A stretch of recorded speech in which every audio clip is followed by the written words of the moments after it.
But my brother has no idea he's the hot guy now. As far as he's concerned, he's still Gumby. He don't know. So he's stationed just south of me in Los Angeles. He's stationed in Coronado Island. So he comes up on the weekend and we watch ball together, as any good Kentuckians do. And we're sitting at this LA sports bar watching ball, and this little LA booby girl, honey, comes bouncing up to him. Excuse me, can I have a cocktail napkin? My brother, y'all, without turning around, grabs a stack of napkins and goes, "Yep, there you go."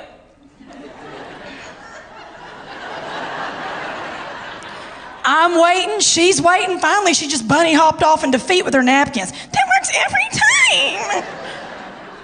And I wait till she got out of earshot. I said, "Dave, buddy, what are you doing? That little thing was hitting on you."